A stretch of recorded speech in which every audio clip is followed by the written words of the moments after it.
Hello, bachcho.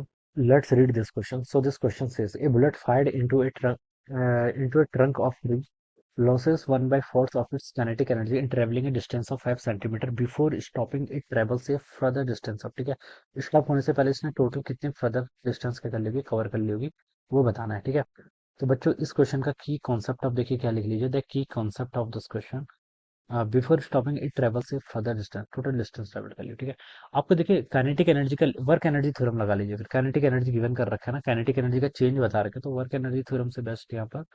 ठीक है, work energy theorem क्या रहेगा यहाँ पर सबसे बेस्ट रहेगा इस क्वेश्चन को सॉल्व करने के लिए। ठीक है, तो देखिए बच्चों हम यहाँ पर क्या बता रखा है, A bullet fired into a trunk of tree loses 1 by 4th of its kinetic energy in traveling a distance of 5 centimeter before stopping it travels A further distance, stop होने से पहले। ठीक है, वर्क एनर्जी थ्योरम देखिए बताता है कि जो total work done by all the forces होता है वो किसके इक्वल होता है, चेंज इन काइनेटिक एनर्जी के इक्वल होता है। ठीक है, अब इनिशियल सिचुएशन दे रखी है कि कितना कर रहा है, 1 by 4th ऑफ इस काइनेटिक एनर्जी को लॉस कर रहा है। मान लीजिए इसकी इनिशियल काइनेटिक एनर्जी कितनी थी, के इक्वल थी। ठीक है, कितना लॉस कर दिया, 1/4 उसने लॉस्ट कर दिया, तो फाइनल कितनी हो जाएगी आपकी, के माइनस के बाई फोर करेंगे तो 3k/4 के इक्वल हो जाएगी। ठीक है, ये आ जाएगा पहली सिचुएशन के करस्पॉन्डिंग। ठीक है, तो work done by all the forces कौन सा, मान लीजिए कोई फोर्स लग रहा है। ठीक है, लेकिन फोर्स को हम कांस्टेंट मान के चलेंगे। ठीक है, तो फोर्स क्या होगा आपका, वर्क डन क्या होता है, फोर्स इंटू डिस्प्लेसमेंट, फोर्स मान लीजिए कुछ एफ है। ठीक है, इंटू डिस्प्लेसमेंट मान लीजिए S1 के इक्वल हुआ है, जिसकी वैल्यू आपको गिवन की हुई है कितनी, 5 सेंटीमीटर।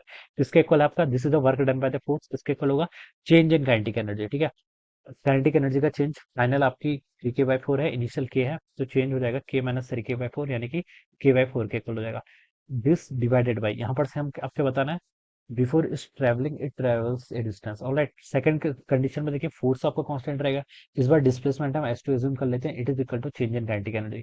यहाँ पर बोला कि बिफोर स्टॉपिंग, तो इस टाइम पे इसकी इनिशियल काइनेटिक एनर्जी कितनी होगी, 3k/4, और फाइनली ये स्टॉप हो जा रहा है, तो उसकी फाइनल काइनेटिक एनर्जी कितनी हो जाएगी, 0 के इक्वल हो जाएगी। तो चेंज इन काइनेटिक एनर्जी कितना आता है आपका, फाइनल माइनस इनिशियल, तो हम लिख सकते हैं यहाँ पर से आपका 0 और 3k/4। ठीक है, तो यहाँ पर चेंज कितने का है आपका, 3k/4। हम सिर्फ मैग्नीट्यूड को कंसिडर कर रहे हैं। ठीक है, क्योंकि देखिए फोर्स रेजिस्टिव फोर्स है, अगर वेलोसिटी डिक्रीज हो रही है तो फोर्स तो आपका नेगेटिव आना ही है। ठीक है, लेकिन हम उसको यहाँ पर रेशियो फाइंड आउट करें तो वो कैंसिल हो जाएगा, तो k/4 से यहाँ पर k/4 कैंसिल, फोर्स आपका कांस्टेंट रेजिस्टेंस है तो इसको कैंसिल कर देंगे।